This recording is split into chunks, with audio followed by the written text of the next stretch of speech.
Hi everyone, it's Stefan Wallenberg here with Bram again. If you haven't checked out the introductory video that gives a little bit of context, please do that and then come on back. So we just talked a little bit in the last video about fuel oil and wood pellets. So one of the things that we looked at was combining those technologies with solar hot water or solar thermal. Isn't that right? Right, yep.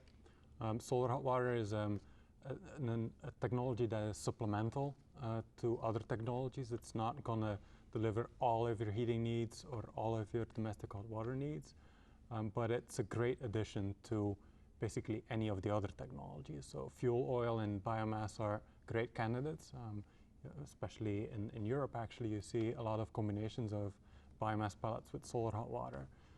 But you can add it to anything. Fuel oil, natural gas too, although the cost effectiveness there might be a bit challenging. Electric resistance, if you want to look at that, might be a good candidate too. But it works very similar to solar PV. A lot of people know PV panels. So you have to have roof space where you can put panels that are a bit thicker than the typical PV panels, but look very much the same. And you cannot have shading. Or not too much shading. They're actually a little bit better dealing with shading than solar PV, so that's quite interesting too. Cost effectiveness really depends on how much of the domestic hot water or space heating load that you can offset. Give you an idea, if you can do more than 70 to 80% of your domestic hot water load with solar hot water, you're probably going to have some good and interesting savings. Same thing with space heating. If you can do about half of your space heating with solar hot water, it's going to be interesting.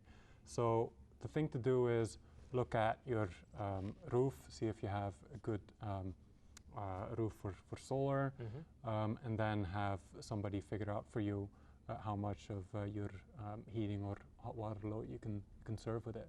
There's incentives available through the Mass Clean Energy Center. And there's a low-cost financing available through Mass Save the Heat Loan, which is definitely an interesting option.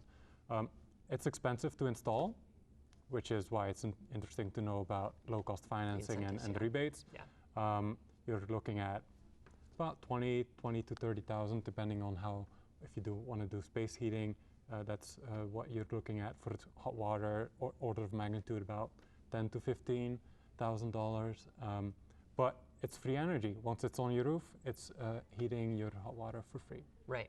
And one of the great things, you talked about this, but it's flexible. So basically, if you have hot water needs, or if you heat your home using forced hot water, you can probably integrate solar hot water, solar thermal into it already. Right, exactly. Awesome. Yep. So that's another thing to consider. If you already have an inefficient heating system for either your hot water or space heating, or even if it's relatively efficient, you might be able to integrate solar thermal to reduce your energy costs over time. Right. But use somebody that has experience with solar hot water. It comes with plumbing, so whoever installs it needs to know what they're doing. There's plenty of them, of people around that know how to install a good solar hot water system, but make sure that you find somebody that does. That's great advice. So that's another option that you can consider. Again, it might work with some of the other technologies that we're talking about, something that you might be able to roll into your overall system. Thanks for watching, and check out some of the other videos for other options.